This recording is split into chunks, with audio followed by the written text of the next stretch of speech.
Assalamualaikum warahmatullahi wabarakatuh. Alhamdulillahi rabbil alamin. Wabihi nasta'inu ala umurid dunya waddin. Ashhadu an la ilaha illallah wa ashhadu anna muhammadan abduhu wa rasuluh. Allahumma salli ala sayyidina Muhammad wa ala alihi wa sahbihi ajma'in. Amma ba'd. Faqad qala Allah subhanahu wa ta'ala fi kitabil karim. Bismillahirrahmanirrahim.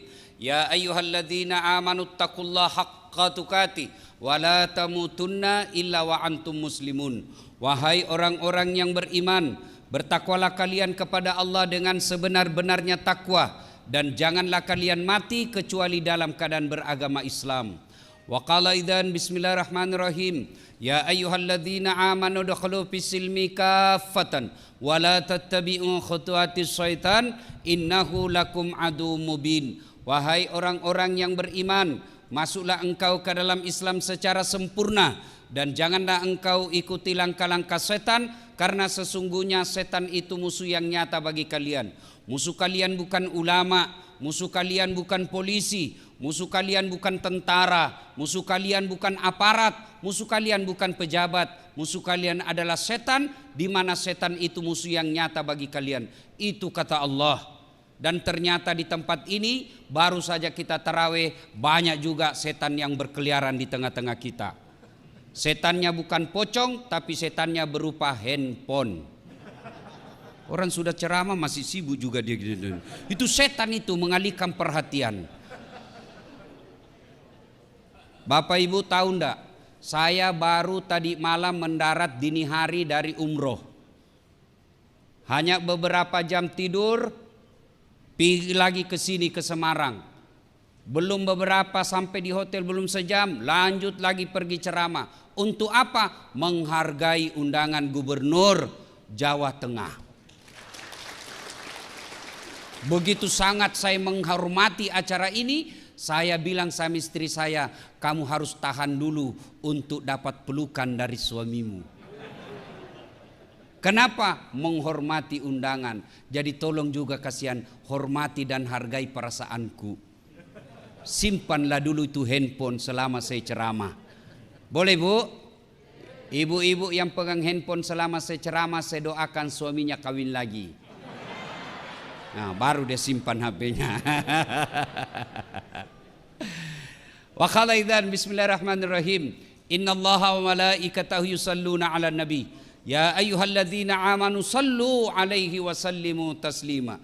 Sesungguhnya Allah dan para malaikatnya bersalawat kepada Rasulullah Muhammad sallallahu alaihi wasallam.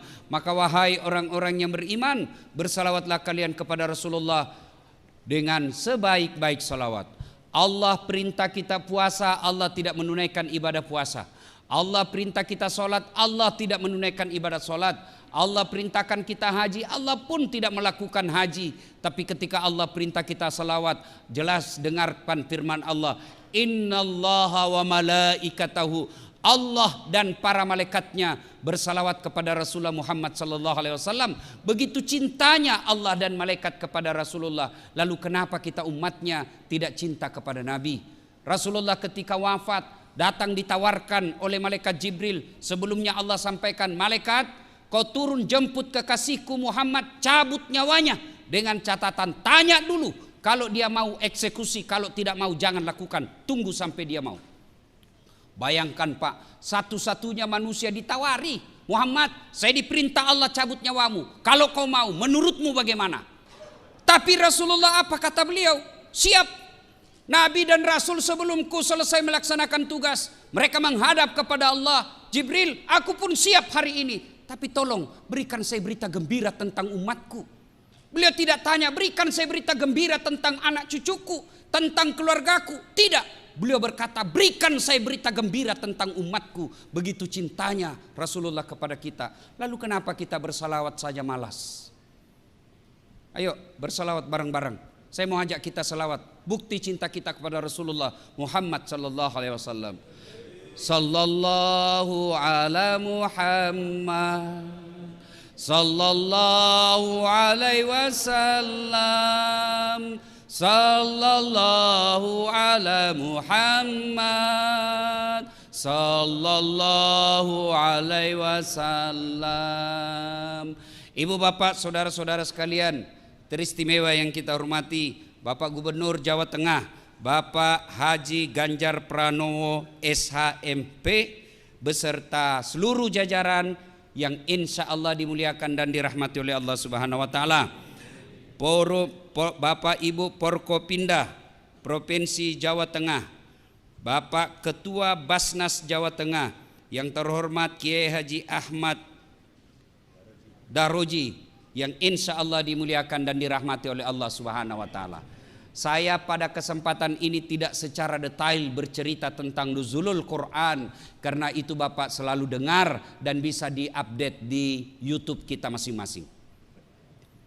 Pertama yang ingin sampaikan, sebelum Al-Quran turun, kita tahu ada yang disebut masyarakat jahiliyah.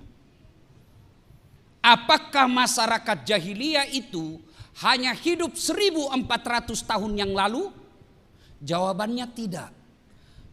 Meskipun Bapak Ibu tidur sekarang, hidup sekarang, puasa sekarang, tapi punya karakter masyarakat jahiliyah, Bapak Ibu termasuk orang jahiliyah. Apa masyarakat jahiliyah? Satu, sombong, takabur, angkuh.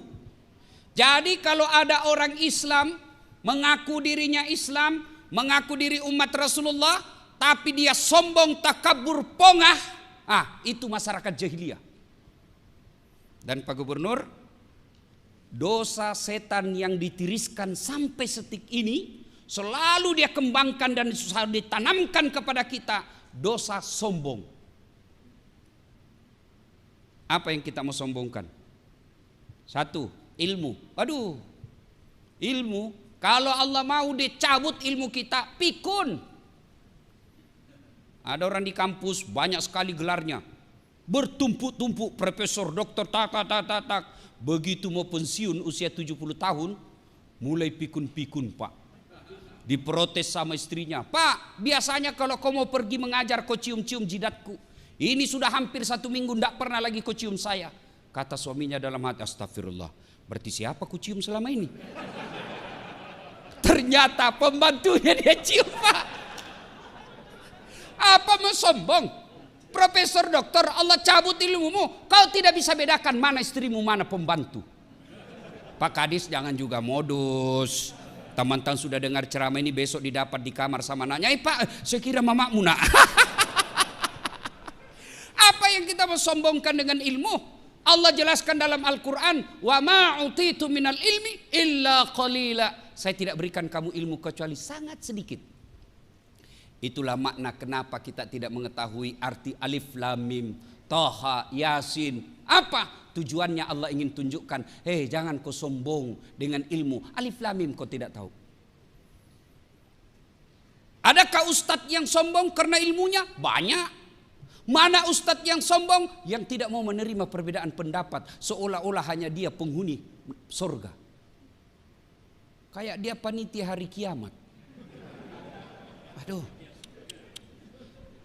Dulu waktu saya kecil, itu kalau kita sholat jamaah Pak di masjid subuh, kalau di samping kanan kita tidak kunut, kita tidak ribut Pak. Allahu Akbar. Samping kanan kunut, tidak ribut, kita cuma bilang dalam hati, oh Muhammadiyah. Selesai. Sekarang Pak, dia belajarnya di YouTube, baru 3 minggu, baru 2 menit habis kuotanya. Paham agama setengah-setengah.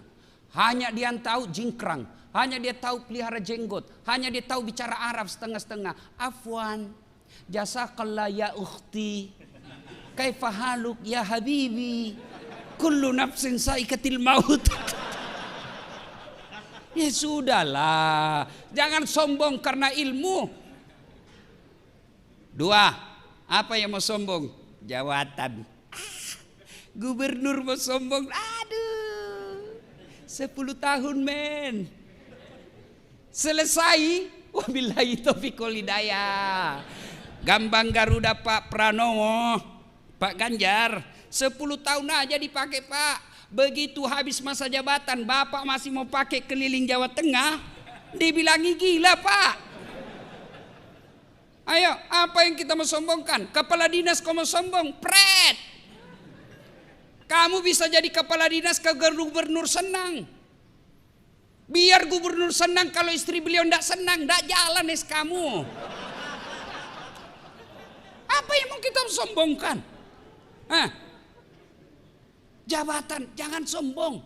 Pak Kajati mau sombong, aduh men, pensiun. Ketua DPR, ya kalau terpilih lagi Pak. Kalau tidak, wabillahi taufiq wal hidayah. Apa yang kita mau sombongkan? Ada yang merasa sombong karena hebat, banyak followernya, Dasat Latif. Jangan kau sombong Dasat. Kau bisa begitu karena ada yang nonton kamu. Kalau tidak ada follower saya, mana hebatnya? Saya ceramah di sini berdebu, bergema, berapi-api, hebat. 1 jam membara ceramah saya, tidak ada yang nonton. Lewat orang, sudah lama itu Ustadz gila di dalam. Maka jangan sombong. Jabatan kita miliki sekejap saja. Ilmu yang kita miliki jangan sombong. Yang ketiga yang menyebabkan sombong, kaya. Apa yang kamu sombongkan dengan kekayaanmu? Di atas langit ada langit. Allah marah dengan kekayaanmu. Oke lah, masih banyak harta, masih bagus mobil, masih banyak tabungan. Allah titip satu penyakit dalam dirimu, tidak ada bisa kau makan. Banyak kan Bapak tahu? Banyak duitnya miliaran, tabungannya miliaran, tapi apa? Dilarang makan nasi, dilarang makan garam, dilarang makan gula, dilarang makan daging, dilarang makan lemak. Apa saja bisa dia makan? Ubi rebus. Duit 10 miliar, ubi rebus saja bisa dia makan Pak. Begitu dia ke dokter, apa kata dokter? Mohon maaf Pak Kadis, selama Bapak aktif sebagai PNS, Bapak tidak pernah kena sinar matahari. Mulai besok jam 8 Bapak keliling di komplek, kasih sinar matahari. Jangan pakai baju Pak ya, jangan pakai peci, pakai celana pendek aja Pak, supaya kena semua matahari. Jangan pakai sendal. Kelilinglah dia di komplek dari jam 8 sampai setengah 10, tidak pakai baju, pakai celana pendek, tidak pakai sendal. Apa bedanya sama gembel?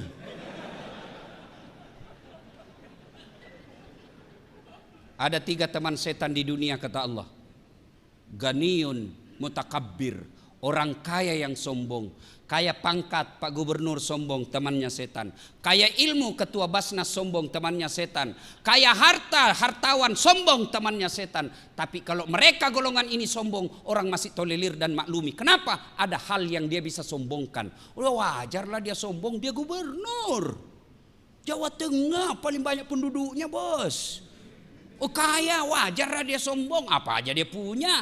Wajar dia kaya, profesor, doktor, tinggi ilmunya. Tapi temannya setan, meskipun itu dia masih dimaklumi. Kenapa? Segala dia punya.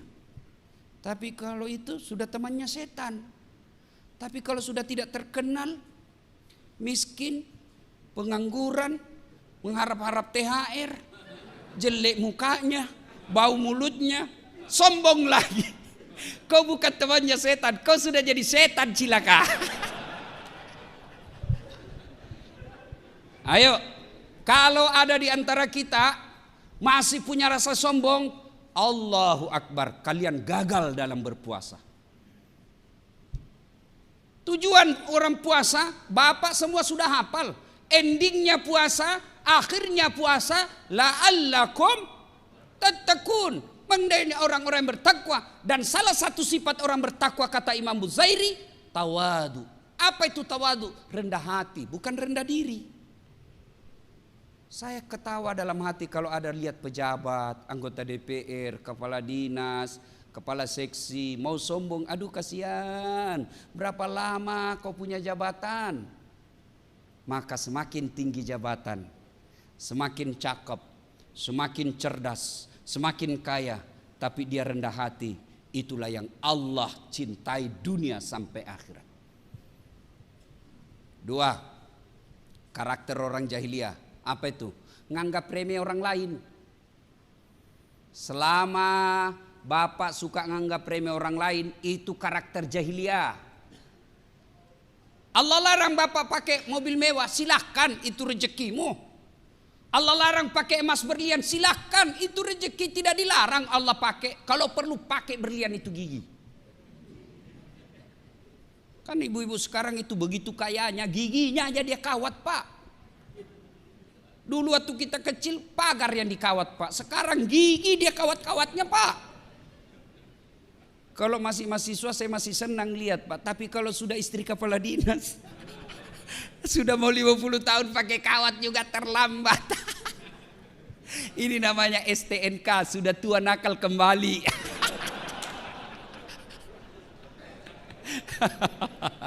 Sudahlah, daripada pasang behel Bu, lebih baik itu harga behel kirim untuk kehidupan ibu dikubur.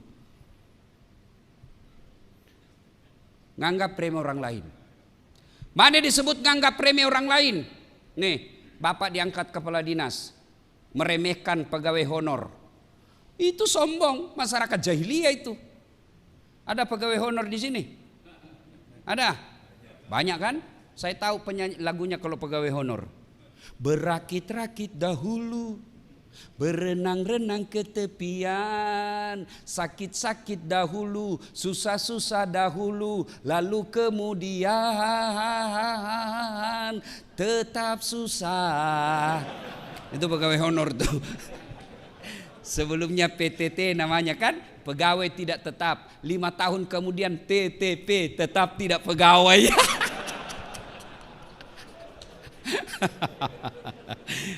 Ya. Nah, ketika masyarakat waktu itu di Mekah, jahiliyah namanya, sombong, nganggap remeh orang lain, takabur, congkak, itu kan Abu Jahal. Abu Lahab, Abu Jahal itu Pak, beliau itu cinta sama Nabi. Dari Rasulullah lahir sampai usia 40 tahun, masyarakat Mekah senang sama Rasul. Bahkan masyarakat Mekah memberi gelar Muhammad Al-Amin, yang terpercaya. Kenapa? Mereka begitu cinta kepada Rasulullah. Bahkan Rasulullah ketika usia 36 tahun pernah menjadi tokoh pemersatu orang Mekah pada waktu itu. Ketika apa? Ketika Hajar Aswad, Makkah, Ka'bah dipugar, Hajar Aswad dibuka, kemudian mau ditempel kembali ke tempat semula. Bani-bani, suku-suku yang ada di Mekah bertengkar. Berhari-hari tidak ada penyelesaian. Akhirnya mereka percayakan kepada Muhammad untuk menunjuk. Ya Muhammad, siapa di antara kami yang kau tunjuk? Nabi buka serbannya. Beliau ambil serbannya. Serban 4 suku, 4 sudut. Yang bertengkar 4 suku. Maka Nabi berkata, pegang suku sujudnya masing-masing serbanku. Lalu angkat ini, kita angkat bareng-bareng. Selesai masalah, menyelesaikan masalah tanpa masalah. Ibu tahu betul Pegadaian. Ini kalau mau ibu-ibu kalau dekat lebaran itu sepupu dengan Pegadaian. Sampai-sampai ibu-ibu bilang, Pak sudah mau lebaran ini ganti gorden. Oke sayang, gampang. Ganti spray gampang. Ganti kursi gampang. Ganti tempat tidur gampang. Sekalian saya ganti kau. Salatullah, salamullah ala toha rasulillah. Salatullah, salamullah ala yasin habibillah. Jadi di Mekah waktu itu Pak, perempuan tidak ada nilainya. Apakah sekarang banyak begitu? Banyak sekarang. Kalau dulu zaman jahiliyah, lahir perempuan dikubur hidup-hidup. Itu zaman jahiliyah. Sekarang belum lahir dia kubur anaknya. Aborsi. Akibat perselingkuhan. Jahiliyah. Wanita tidak ada nilainya sama sekali. Dilahirkan hanya untuk melahirkan. Kerjaannya perempuan waktu itu dapur kasur sumur. Sumur dapur kasur. Kasur sumur dapur. Itu aja mutar-mutar. Bahkan perempuan pada saat itu boleh diperdagangkan dan boleh dijadikan taruhan judi. Berturi kita berjudi, kalah kau suka istriku, pakai 2 hari. Nasibnya perempuan zaman itu. Tidak ada nilainya sama sekali. Siapa orang terhormat zaman jahiliyah? Mereka sastrawan yang pandai membuat sastra, hebat membuat sastra. Kalau diakui pada saat itu di Mekah, ditempel hasil kerjanya di Ka'bah, menjadi tokoh. Siapa yang hebat lagi waktu itu? Yang jago berkelahi. Siapa yang tidak ada kalahkan? Mereka menjadi tokoh. Termasuk Umar bin Khattab disegani karena tidak pernah terkalahkan dalam duel. Masyarakat jahiliyah. Nah, Nabi gelisah. Muhammad usia 40 tahun. Kenapa kasihan ini orang Mekah begini? Kenapa dia sembah batu? Kenapa tidak saling menghormati? Kenapa ada budak? Nabi gelisah. Inilah yang disebut kepekaan sosial. Nah, mudah-mudahan Pak Ganjar itu menunjukkan kepekaan sosial. Kenapa masyarakat Jawa Tengah begini? Kenapa begini? Kenapa begini? Ini namanya kegelisahan, kepedulian sosial. Kalau ada pemimpin tidak punya kepedulian, maka akan terjadi bencana yang disebut neraka dunia. Punya kepekaan sosial. Akhirnya Nabi apa? Melakukan perenungan. Perenungannya di mana? Bukan di Facebook. Perenungannya di mana? Beliau naik ke gunung. Namanya Jabal Nur. Di Jabal Nur itu ada gua yang kita kenal dengan Gua Hira. Beliau kemudian beruslah, bahasa Jawanya semedi. Benar Pak? Hah? Ya, mulut Bugis. Akhirnya berenung, lama berenung. Akhirnya di malam ke-17 Ramadan. Ini pegawai-pegawai, saya kasih hadiah. Siapa yang tahu arti Ramadan? Ayo angkat tangan Pak. Siapa yang tahu arti Ramadan? Saya kasih hadiah 2 lembar, 3 lembar. Ayo pegawai. Ini yang di depan, kepala dinas mungkin ini. Ayo Pak, jangan cuma tahu proyek. Jangan cuma vendor yang Bapak tahu. Ayo, siapa yang tahu artinya Ramadan? Ayo, yang di depan. Kamu yang di belakang apa?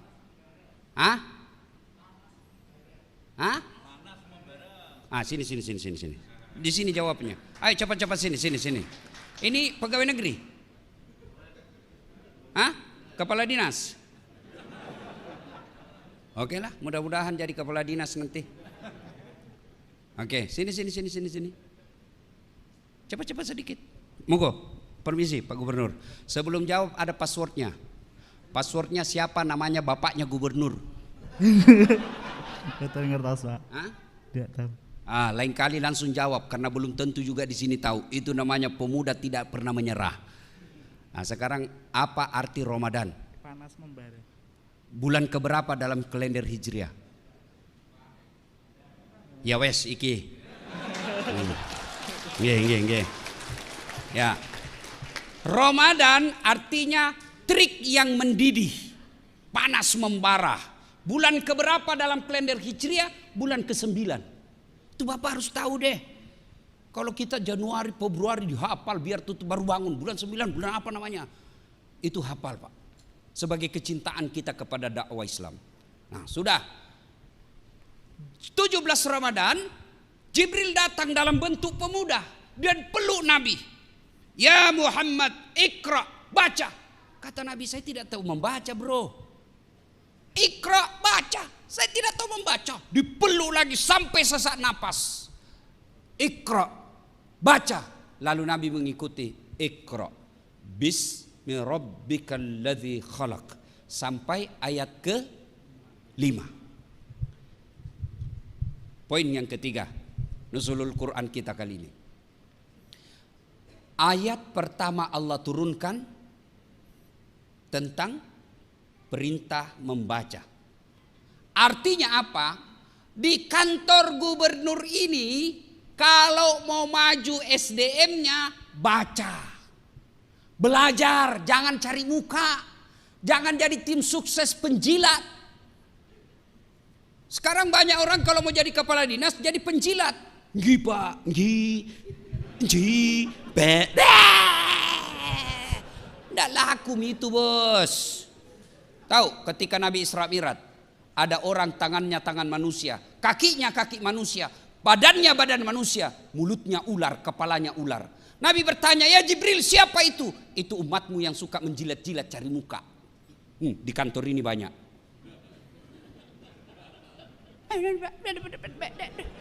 Santai saja bos, kayak ndak punya sudah harga diri. Berdirilah dengan kepala tegak. Katakan yang hak adalah hak, katakan yang batil adalah batil. Meskipun dia di depan kita gubernur, sampaikan bahwa Pak, Bapak keliru. Apapun ini Pak, saya cinta sama Bapak, saya harus sampaikan daripada Bapak masuk penjara. Lebih baik saya dipecat dari bapak daripada bapak masuk penjara. Saya cinta bapak karena Allah. I love you full. Oh, Pak Gubernur bilang, ya ini yang saya cari. Daripada bosnya masuk penjara. Ada juga itu pura-pura baik di depan kita, Pak. Tujuannya apa? Supaya dia ditangkap, dia yang jadi kepala dinas. Ini jeleknya ini dalam dunia birokrasi. Ketua DPR dibawanya berdoa mudah-mudahan ganti, mudah-mudahan supaya dia diganti, Pak. Pergantian antar waktu. Nah, Bapak Ibu saudara-saudara sekalian, belajar. Bapak mau diangkat derajatnya, pegang ini. Allah janjikan dalam Al-Quran, yarfa'illahu alladhina amanu minkum walladhina utul ilma darajat. Allah angkat derajatnya. Orang yang beriman, berilmu pengetahuan. Maka selesai besok ini, Bapak Gubernur di sisa jabatan beliau panggil kepala dinas. Pak Kadis ini, kamu keliling seluruh Jawa Tengah ini, cari anak-anak kita yang cerdas. Tidak peduli apa agamanya, tidak peduli apa sukunya. Cari mereka, sekolahkan mereka sampai sepuas-puasnya dia mau sekolah, dibiayai oleh pemerintah. Itu yang disebut Iqra. Sekolah, bapak-bapak kepala dinas, sekolah, belajar. Sekarang enak orang belajar online ada. Apa, mentang-mentang dekat sama Pak Gubernur, baru 5 tahun jadi pegawai sudah dipromosi. Saya ini sudah 9 tahun tidak pernah promosi. Ya betul Bapak 9 tahun, dia 4 tahun cepat dipromosi. Kenapa? Otaknya Pentium 4 Pak. Cepat loading, gambarnya jelas, pulsanya kuat. Bapak 9 tahun prosesor Pentium 1. Gambar kabur, lambat loading. Disuruh bikin surat, sudah Pak, sudah Pak, mana tinggal di print Pak, belum sudah namanya itu. Bapak ketawa karena banyak di antara kita begitu kan. Maka kalau mau diangkat derajatnya, belajar. Ali bin Abi Thalib pernah ditanya, ya Imam, kalau kau disodorkan antara harta dengan ilmu, pilih mana? Bapak-bapak kalau disodorkan sama gubernur, Pak nih iPhone 13 atau kitab Durratun Nasihin, Bapak pilih mana?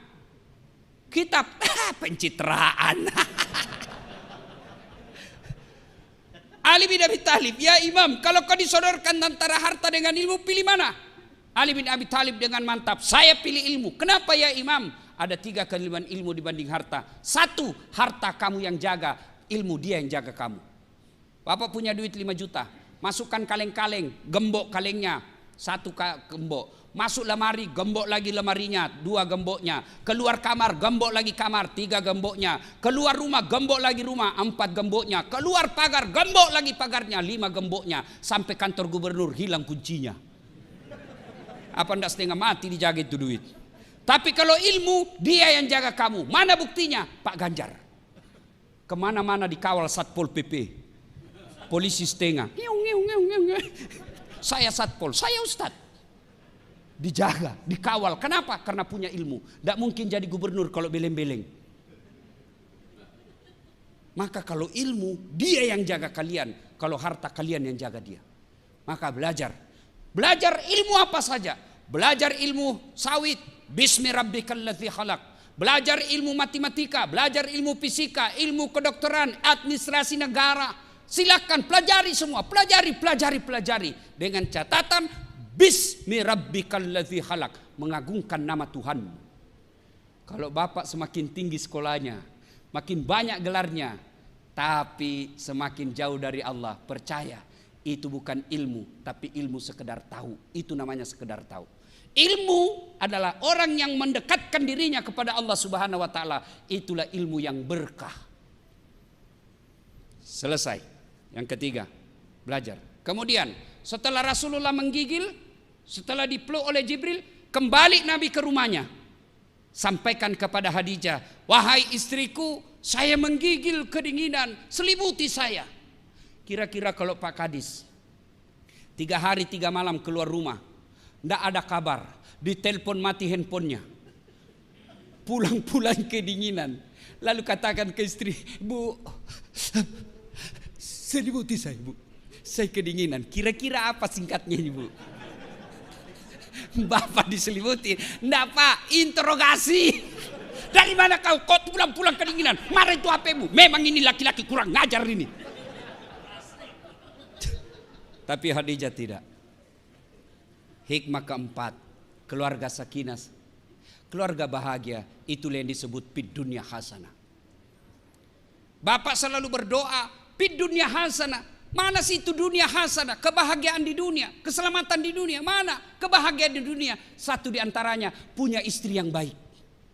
Rasulullah salah satu sebab penopang dakwah beliau punya Khadijah yang sangat dicintai. Ketika Rasulullah sallallahu alaihi wasallam ditinggal Khadijah, beliau sedih. Maka kita dalam sejarah Islam kita kenal dengan istilah tahun duka cita. Nabi menyebutnya tahun duka cita. Kenapa? Karena ditinggal istri beliau. Sampai Rasulullah bersabda, barang siapa seorang wanita, seorang istri ditinggal, meninggal, lalu dia berkata suaminya, aduh, baik betul istri saya. Ya Allah, kenapa terlebih dahulu engkau mencabut nyawanya? Meskipun dia gendut, tapi aku sayang dia ya Allah. Kenapa bukan istrinya tetanggaku yang suka selingkuh? Aku sayang istriku ya Allah. Dunia akhirat aku mencintainya. Tanda-tanda ibu penghuni surga. Tapi kalau sebaliknya, begitu ibu meninggal, suami masuk kamar berteriak, merdeka!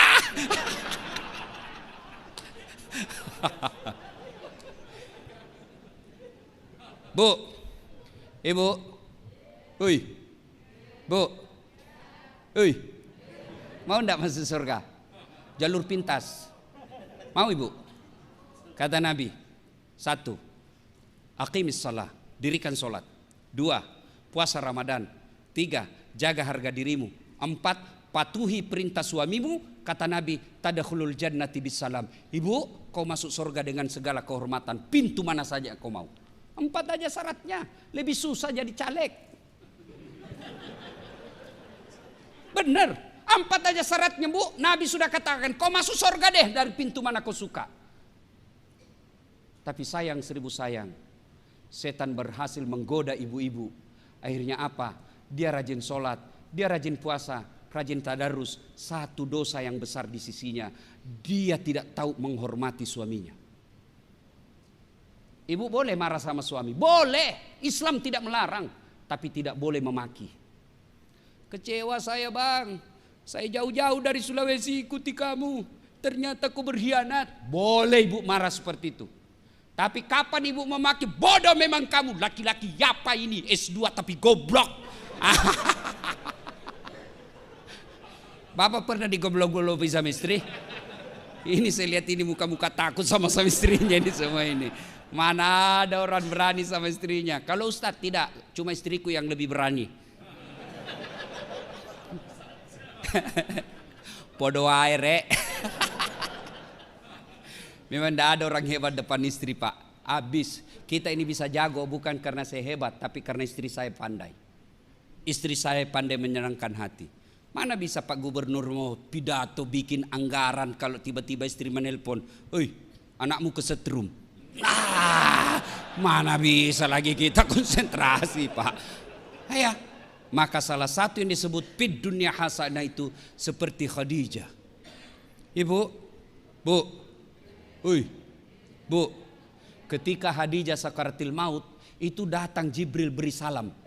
Ya Muhammad, sampaikan kepada Khadijah ada salam dari Allah. Allahu Akbar. Allah titip salam. Malaikat Jibril sampaikan, ya Muhammad sampaikan kepada Khadijah ada salam dari Allah.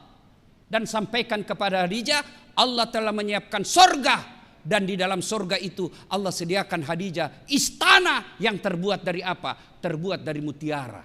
Kenapa tidak terbuat dari emas? Kenapa tidak terbuat dari jamrud? Kenapa tidak terbuat dari berlian? Karena Khadijah punya sifat mutiara. Apa sifat mutiara? Ibu tahu kan mutiara? Ibu tahu kan? Ya ada di lehernya ibu tuh. Mutiara. Itu mutiara bu, hidup di dasar laut. Perutnya lembut, dagingnya lembut, bayangkan keran. Dan dia buka cangkangnya, masuk di dalamnya tanah, masuk di dalamnya pasir. Dia tutup, bayangkan perut yang halus itu bersentuhan dengan tanah, pasir, kerikil. Dia tutup cangkangnya, pasir itu pasti menyakitinya. Tapi begitu dia keluar, buka cangkangnya, apa yang keluar? Mutiara. Artinya apa? Khadijah persoalan dalam hidupnya, dia peluk, dia tutup rapat-rapat, tidak pernah dipublikasi, tapi dia berdoa kepada Allah. Akhirnya penderitaan, waman yusri yusra. Apa istri kita sekarang? Bertengkar sedikit sama suaminya, hancur suaminya, dipublikasi di medsos. Tak kusangka kau begitu. Andai kau tahu aku begini, aku tidak mau menerima lamaranmu. Apalagi tidak mau, kau sudah punya anak 2.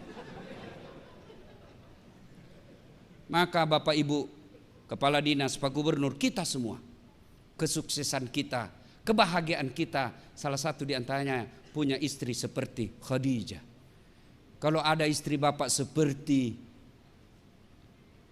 yang membelah dadanya Rasul, yang membelah dadanya paman Rasul, Hamzah, ngomel-ngomel, bagaimana cara menghadapi? Ada 2. 1, putuskan jaringan supaya tidak didengar ngomelannya. Pak, matikan, off kan langsung, mati sudah itu. Yang kedua, tambah kuota.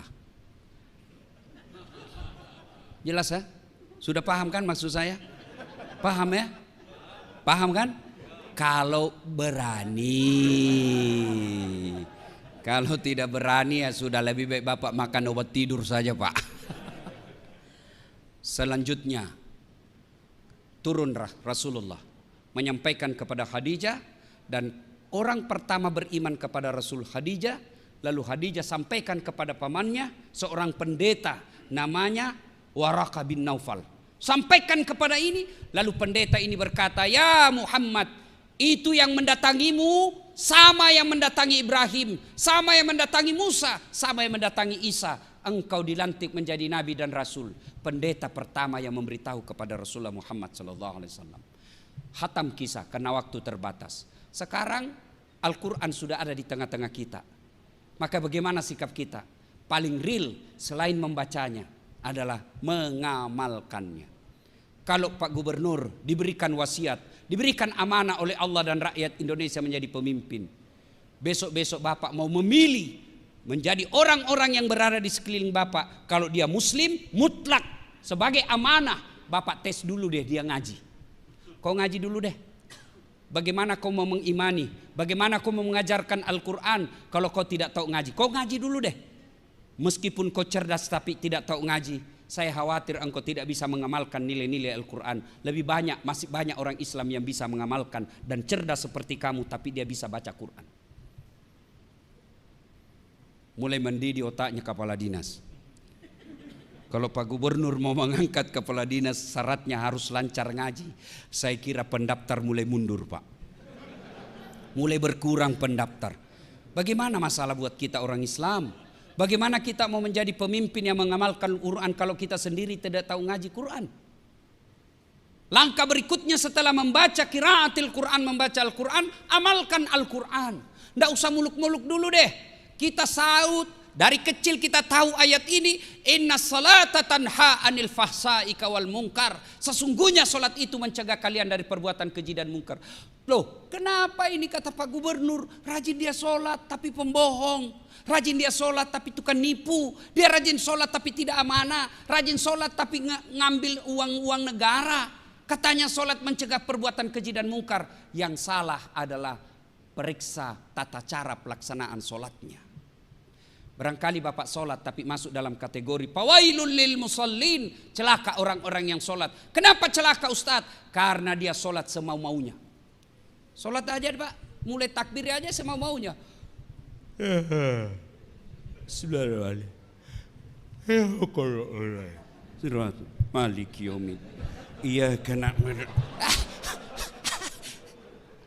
Ada kan begitu Pak? Ada. Ya kita masing-masing lah itu. Allahu Akbar, tiba-tiba bunyi handphone. Aduh, ada di meja handphone bunyi. Pas ada pula istri. Aduh, mati sudah didapat sudah. Kira-kira Bapak bisa khusyuk? Ada kawan saya dia bilang sama saya, Ustadz begitu saya baru rakaat pertama tiba-tiba handphone bunyi, gelisah. Padahal sebelum saya sholat yang saya menelpon itu pakai inisial namanya Ustadz. Menelpon lagi dia Ustadz. Tidak bisa saya tenang dalam sholat. Tiba-tiba istri saya lewat, dia bilang sudahlah saya tidak angkat handphonemu, kau serius saja sholat. Baru dia tenang sholat.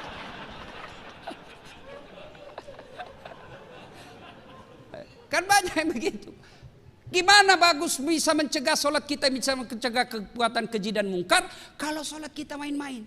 Sholat kita tidak bisa konsentrasi dengan baik. Sudah tahayat atau belum nih? Sudah tahayat atau belum? Sudah 3 atau 2? Maka agar menghindari itu, sholat berjamaah. Sholat jamaah. Kalau orang sholat jamaah Pak, lipat 27 kali. Mudah-mudahan yang hadir di tempat ini, selesai ini, mari tunaikan sholat jamaah. Tidak mesti di masjid. Bapak di ruangan mau sholat, daripada cuma dapat 1, ajak teman. Ayo dek temani saya sholat duhur, dapat 27 kali lipat. Sholat jamaah tidak harus di masjid. Apalagi kita sebagai ASN, kalau pergi ke masjid lagi jauh dari kantor, ngambil waktu sementara pekerjaan numpuk. Maka bapak sholat aja di samping meja, sholat berjamaah. Dibilangi kita soalim, tidak apa-apa. Dia dapat dosanya, bapak dapat pahalanya. Alhamdulillah saya lihat ini Pak, rajin-rajin semua sholat jamaah. Mana-mana masjid Jawa Tengah Pak, full masjid Pak. Terutama kalau subuh, ramai Pak. Penuh, tidak ada di luar. Tidak ada di dalam, semua di luar Pak. Ayo hidupkan sholat jamaah. Masya Allah. Kalau Pak Gubernur rajin sholat jamaah, saya yakin kepala dinas akan mengikutinya. Assalamualaikum warahmatullahi wabarakatuh. Assalamualaikum warahmatullahi wabarakatuh. Kata Pak Gubernur, mana ini kepala dinas PU? Tidak pernah juga saya lihat sholat berjamaah. Ajudan telepon, Pak Kadis dicari sama Pak Gubernur. Katanya Bapak tidak pernah dilihat sholat jamaah. Besok belum azan Pak, sudah ada di masjid ini Pak Kadis. Itulah hebatnya kekuasaan Pak. Berdakwah. Kalau kekuasaan dipakai dakwah, cepat itu pengaruhnya. Mari sempurnakan sholat. Sholat jamaah. Yang kedua, kita selalu yakin Islam sebagai rahmatan lil alamin. Jadilah Islam yang rahmatan lil alamin Pak. Jadilah wakil Islam yang rahmatan lil alamin. Kita tentu sedih, capek kita Pak. Kita di Indonesia mayoritas muslim, 88% kita Islam. Tapi kenapa kita selalu dituduh teroris? Kita dituduh anti NKRI. Kita selalu dicap kita tidak cinta kepada Pancasila. Padahal negara Republik Indonesia ini tidak berdiri tanpa kecintaan orang Islam kepada Republik Indonesia. Kenapa? Karena kita gagal menunjukkan bahwa ini loh Islam. Begini loh Islam kalau jadi gubernur. Begini loh kepala dinas kalau jadi. Begini loh Islam kalau jadi kepala dinas. Begini Islam kalau ketua DPR menjadi rahmatan lil alamin. Tunjukkan bahwa begini. Kalian tidak usah takut kalau kami memimpin. Kalian tidak usah cemas kalau kami memimpin. Kami akan menjadi rahmat bagi seluruh alam. Coba Rasulullah. Datang itu malaikat Jibril menawarkan bantuan, saya hancurkan ini umat manusia di Taif. Lalu kata Nabi, ya Jibril, jangan. Kalau bukan mereka beriman kepadaku, anak cucunya nanti yang beriman kepadaku. Dan terbukti Taif sekarang 100% muslim dan akhlaknya sangat santun. Kenapa? Karena doa dari Rasulullah Muhammad SAW. Ibu bapak saudara-saudara sekalian, pada akhirnya tanamkan keyakinan dalam hati. Siapa yang memegang dan berinteraksi dalam Quran, pasti Allah muliakan hidupnya. Semua yang berkaitan dengan Quran pasti dimuliakan. Turun Quran, siapa yang bawa? Malaikat Jibril. Dari semua malaikat yang Allah ciptakan, Jibril adalah malaikat yang paling mulia. Turun kepada manusia. Kepada siapa diberikan? Kepada Muhammad sallallahu alaihi wasallam. Dari semua nabi dan rasul, Muhammad adalah nabi yang paling mulia. Diberikan kepada umat Islam. Siapa umat Islam? Dari umat semua yang Allah ciptakan, Islam adalah umat yang terbaik dan termulia. Dan diturunkan di bulan berapa? Bulan Ramadan. 12 bulan, 1 bulan Ramadan, bulan yang paling mulia. Dan diturunkan disebut malam nuzulul Quran, malam yang penuh kemuliaan. Maka Bapak Ibu, Allah tidak melarang kita menjadi pejabat. Allah tidak melarang kita jadi pengusaha. Allah tidak melarang kita menjadi intelektual. Tapi tolong jadikan Al-Quran sebagai hudan, petunjuk yang bisa membedakan kita mana yang hak dan mana yang batil. Inilah tujuan daripada nuzulul Quran yang Pak Gubernur Ganjar Pranowo mengundang kita, bukan sekedar menghabiskan anggaran dan seremonial belaka, tapi lebih penting dari itu, mari menjadi ASN yang menjadikan Al-Quran sebagai pedoman dan petunjuk dalam hidup kita. Insya Allah Bapak jadikan Quran sebagai pedoman dan petunjuk, aman, selamat di dunia, insya Allah selamat di akhirat kelak. Demikian, mudah-mudahan ada manfaat. Terima kasih atas segala undangannya ke tempat ini. Mudah-mudahan kehadiran saya menjadi manfaat buat saya dan kita semua. Sebelum kita akhiri, mari kita kirimkan suratul Fatihah kepada Rasulullah Muhammad SAW. Kita ikhlaskan khasiat dan keutamannya kepada teman-teman kita ASN yang terlebih dahulu menghadap kepada Allah Subhanahu wa taala. Ila hadratin Nabi Mustafa Muhammad SAW, summa hususil ruhil. Silahkan bayangkan nama yang Bapak Saudara kenal, ASN yang telah wafat mendahului kita. Sebutkan namanya. Al-Fatihah.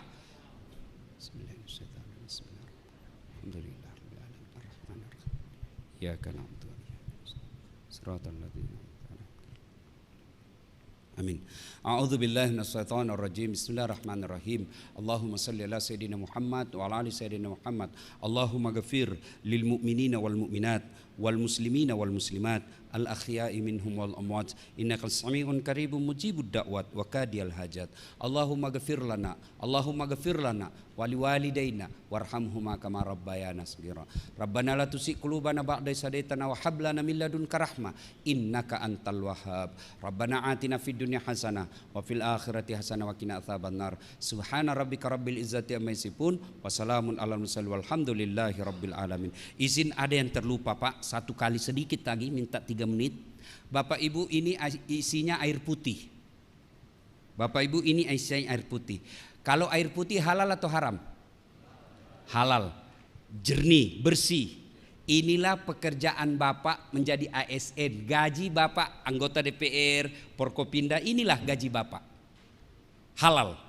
Tapi ketika Bapak tidak mengeluarkan zakat, Bapak tidak keluarkan zakat hartanya, zakat penghasilannya, maka ibaratnya saya celupkan tangan saya di kloset. Mohon maaf, beribu maaf, bukan bermaksud jorok. Saya masukkan air tangan saya, jari saya di kloset, lalu saya angkat, saya ambil 1 tetes dari kloset itu. Tidak ada kuningnya Pak, yang airnya aja tuh sudah dibuang kuningnya, sudah tinggal itu air, tapi masih putih Pak. Saya ambil 1 tetes, lalu saya titiskan di sini, 1 tetes saja. Kira-kira masih Bapak mau minum yang tadinya air jernih? Ada yang mau minum? Itulah harta Bapak yang Bapak cari secara halal, tapi karena tidak dikeluarkan zakatnya setiap tahun, maka Bapak minum air comberan. Itu harta yang tidak dikeluarkan zakatnya. Dan demi Allah, tanya Pak Kiai, adakah orang yang bangkrut gara-gara rutin membayar zakat? Pak, kalau Bapak tidak mengeluarkan zakat, pada zaman Nabi itu diperintahkan. Apalagi zamannya Abu Bakar Siddiq, dibentuk Densus namanya kalau sekarang, penagih zakat. Kalau Bapak tidak mau bayar zakat, Abu Bakar Siddiq perintahkan perangi mereka yang tidak mau bayar zakat. Jadi selesai ini bayar zakat Bapak. Bagaimana cara bayarnya? Dan hebatnya sekarang undang-undang perpajakan kita, Bapak bayar zakat kalau bayarnya di Basnas, bayarnya di lembaga zakat yang resmi, zakat yang Bapak keluarkan itu menjadi pengurang dari pajak tahunan Bapak. Jadi kalau Bapak bayar zakat misalnya 10 juta, Bapak bayar pajaknya 20 juta, maka yang 20 juta itu dikurangkan dari 10 juta yang Bapak bayarkan zakat. Itu dijelaskan dalam konstitusi kita. Maka bayar zakat. Kemana Ustadz? Kita khawatir nanti tidak tepat sasaran. Bayarnya tidak usah khawatir, ke Basnas saja. Dan Bapak kalau bayar zakat, itulah yang tolak bala. Kalau misalnya Bapak sudah di dalam daftarnya Pak Gubernur mau dimutasi, tiba-tiba Bapak bayar zakat dan sedekah, ternyata namanya Bapak tidak dilihat sama Pak Gubernur, tidak masuk daftar. Itulah yang disebut tolak bala. Allah Maha Kuasa. Maka bayar zakat sedekahnya Bapak, insya Allah berkah. Demikian, assalamualaikum warahmatullahi wabarakatuh. Baik hadirin yang kami hormati, dengan demikian maka rangkaian acara pada malam hari ini telah selesai. Akhir kata kami menghaturkan terima kasih atas kehadiran dan perhatian Bapak Ibu sekalian. Wabillahi taufiq wal hidayah. Wassalamualaikum warahmatullahi wabarakatuh.